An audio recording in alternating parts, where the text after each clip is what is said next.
noite. Este é a edição das notícias da Ucrânia na UATV em português, onde contamos dos eventos que afetam o mundo.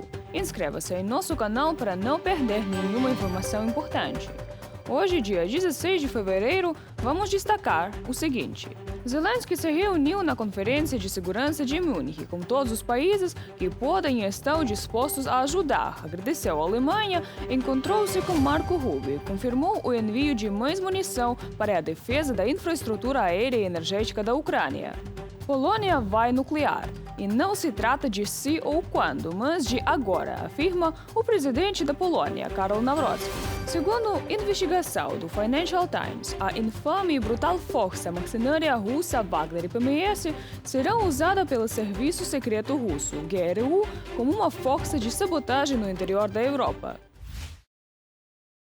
O presidente Volodymyr Zelensky retornou da Conferência de Segurança de Munique e informou à imprensa que concordou com os líderes do chamado formato Berlim em pacotes concretos e específicos de assistência energética e militar para a Ucrânia.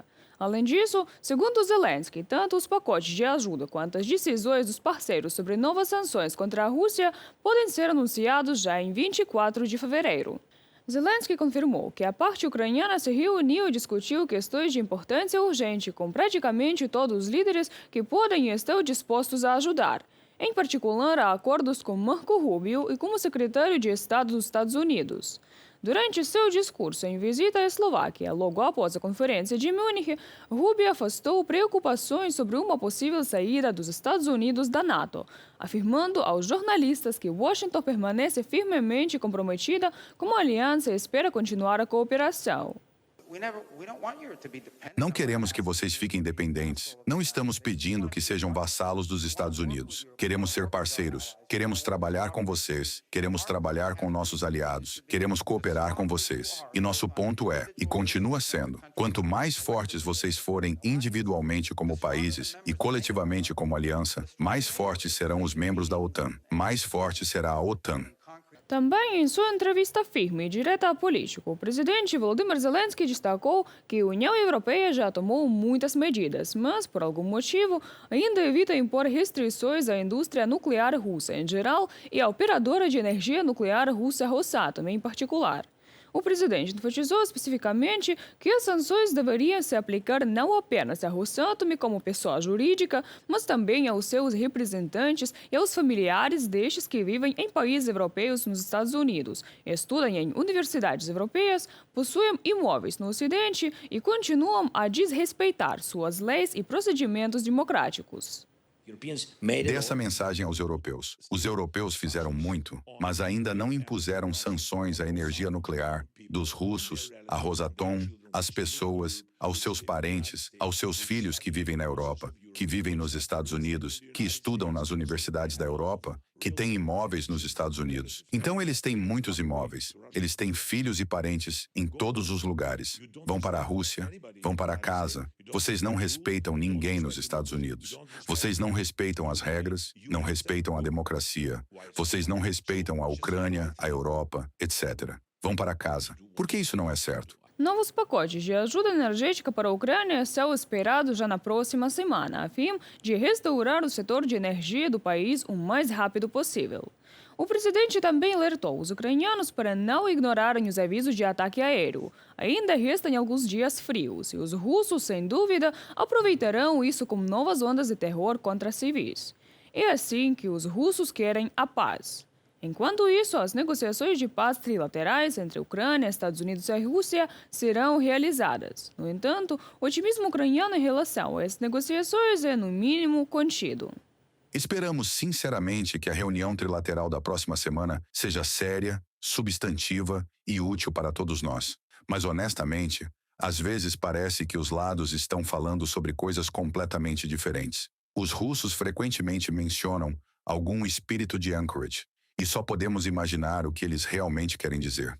Os americanos muitas vezes retornam ao tema de concessões, e essas concessões são discutidas com frequência apenas no contexto da Ucrânia, e não da Rússia. A Europa está praticamente ausente à mesa. Na minha opinião, isso é um grande erro. E somos, eu penso, nós, ucranianos, que estamos tentando trazer a Europa plenamente para o processo, para que a voz e os interesses europeus sejam considerados. Isso é muito importante.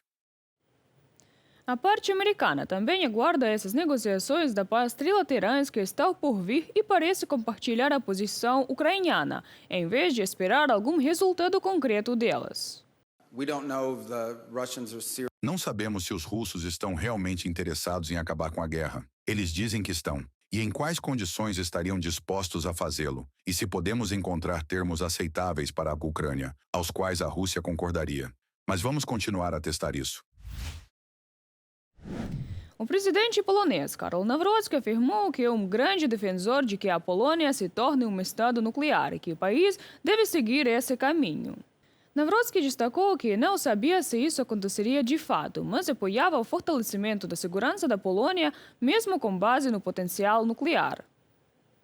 Questionado sobre possíveis reações de Moscou caso os trabalhos no programa nuclear polonês começassem, Nawrocki destacou preocupações, afirmando, e cito, que a Rússia pode reagir de forma agressiva a qualquer coisa. Vale ressaltar que, em 20 de fevereiro, a Polônia se retirará da Convenção de Ottawa, que proíbe o uso, o estoque, a produção e a transferência de minas antipessoal. E, embora muitos poloneses não estejam muito receptivos aos ucranianos que recentemente fugiram para o país, mas estejam mais interessados em restaurar relações com a Rússia, é bom saber que as autoridades polonesas não são tão miopes assim. Este é o caminho que devemos seguir. É necessário agir nessa direção para que possamos cumprir a tarefa. Somos uma potência que tem sido atravessada pelas fronteiras de um conflito violento. É bem conhecido qual é a posição da agressiva e imperial Federação Russa em relação à Polônia. Citando o Financial Times e sua recente investigação sobre o assunto, recrutadores e propagandistas da Rússia que anteriormente trabalhavam para o Wagner Group surgiram como o principal canal para ataques de sabotagem organizados pelo Kremlin na Europa, segundo autoridades de inteligência ocidentais. Recrutadores da Wagner, especializados em persuadir jovens das regiões interiores da Rússia a lutar na Ucrânia, receberam recentemente uma nova missão: recrutar europeus economicamente vulneráveis para cometer atos de violência em solo da OTAN, dizem autoridades. A agência de inteligência militar russa, GRU, está utilizando o talento que tem à sua disposição, afirmou um oficial de inteligência ocidental, referindo-se à rede Wagner. Tanto a GRU quanto a Agência de Inteligência Doméstica da Rússia, a FSB, tornam-se altamente ativas na tentativa de recrutar agentes descartáveis na Europa para semear o caos. Nos últimos 2 anos, o Kremlin expandiu uma campanha de desordem e sabotagem em toda a Europa, visando enfraquecer a determinação das potências ocidentais em seu apoio à Ucrânia e fomentar o descontentamento social. No entanto, diante de um contingente muito reduzido de agentes secretos na Europa após rodadas de explosões diplomáticas pelas capitais da União Europeia, os chefes de espionagem de Moscou têm cada vez mais recorrido a procuradores para cumprir suas ordens. Como resumem os atores do Financial Times, as autoridades de segurança ocidentais têm pelo menos uma vantagem. O que os chefes de espionagem da Rússia ganham em escala e custo ao usar procuradores como Wagner para recrutar sabotadores amadores, eles perdem competência e sigilo. Até o momento, mais ataques foram frustrados do que tiveram sucesso. Dezenas de milhares de OVs serão fabricados este ano na Ucrânia, utilizando tecnologia de ponta e, o que se mostra o complemento mais valioso, testada em combate. Esses drones terão inteligência artificial a bordo e poderão ser usados como unidades de ataque, para reconhecimento ou para proteger soldados. E não apenas ucranianos, já que a Europa está entrando de forma firme no processo de produção na Ucrânia. Acompanhe como isso está acontecendo na nossa cobertura especial para você. O presidente da Ucrânia, Volodymyr Zelensky, e o ministro da Defesa da Alemanha, Boris Pistorius, reuniram-se com a direção e os funcionários da primeira empresa conjunta ucraniano-alemã dedicada à produção de drones para as Forças Armadas da Ucrânia. Segundo Volodymyr Zelensky, a expectativa é que 10 mil drones sejam fabricados neste ano. Os drones são montados com tecnologia ucraniana já testada em combate. Eles estão equipados com inteligência artificial e podem ser utilizados para ataques, reconhecimento e proteção dos soldados ucranianos. É ótimo termos a primeira grande produção conjunta na Europa, e esta é a primeira. E acredito que hoje alcançamos um excelente resultado. Vimos drones reais. Isso será muito útil, presde de tudo, é claro, para os soldados ucranianos, que hoje são pessoas absolutamente heróicas. Eles estão na linha de frente. Eles dão suas vidas. Podemos lhes oferecer apoio. E isso é crucial. Segundo o presidente, a Ucrânia trabalha há muito tempo na abertura de linhas de produção conjuntas na Europa. Até o fim do ano, está previsto o lançamento de um total de 10 empresas conjuntas para a fabricação de drones ucranianos. A produção é realizada no âmbito da cooperação governamental entre a Alemanha e Ucrânia, dentro da iniciativa Build with Ukraine, e é financiada por um fundo especial alemão. Os Estados Unidos planejam fornecer à Ucrânia armas no valor de 15 bilhões de dólares até 2026, no âmbito do programa PURL. O anúncio foi feito pelo secretário-geral da OTAN, Mark Rutte. A ajuda será financiada por aliados europeus e pelo Canadá. Portanto, serão cerca de 15 bilhões de dólares novamente para este ano e 12 bilhões de euros em ajuda crítica, letal e não letal, incluindo interceptadores para neutralizar mísseis russos. A verdade também é que os russos possuem muitos desses mísseis e que, naturalmente, os europeus também estão avaliando o que ainda podem fornecer a partir de seus próprios estoques. Aliás, a Ucrânia também está desenvolvendo sua própria capacidade de produzir mais desses sistemas por conta própria. A defesa aérea é a parte mais difícil.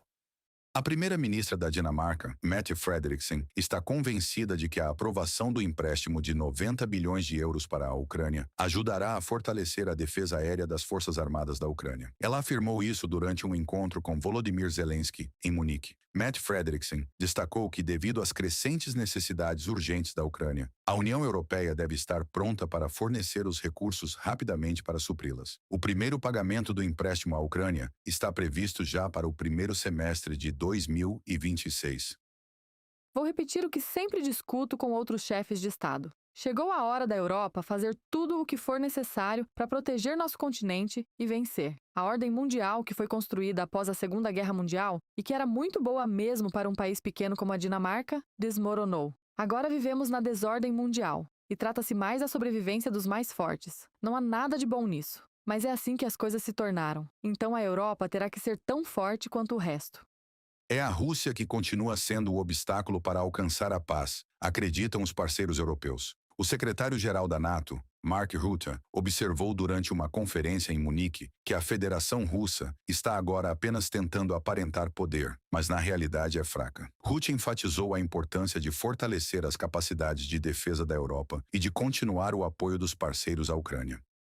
Os russos não estão vencendo isto, como alguns pensam. Esse chamado urso russo não existe. O que estamos vendo na Ucrânia é basicamente a lentidão de um caracol de jardim. É assim que os russos se movem dentro da Ucrânia, muito devagar. Perdas enormes, dezenas de milhares por mês. 35 mil mortes em dezembro, 30 mil mortes em janeiro. Esses são os fatos. E, portanto, precisamos manter a Ucrânia forte, porque o que vemos é que eles fazem o melhor uso do nosso apoio. A paz só pode ser construída com garantias claras de segurança para impedir a ameaça de uma nova guerra. E a Ucrânia fará de tudo para tornar bem-sucedidas as negociações para alcançar a paz. Declarou isso o presidente Volodymyr Zelensky. Segundo ele, a Ucrânia está pronta para um acordo que traga paz de verdade para os ucranianos e para a Europa. Reportagem de Victoria Shishukina para o UATV Notícias. É tudo por hoje. Amanhã voltaremos com mais atualizações. Siga-nos e deixe sua opinião sobre os últimos eventos nos comentários. Boa noite!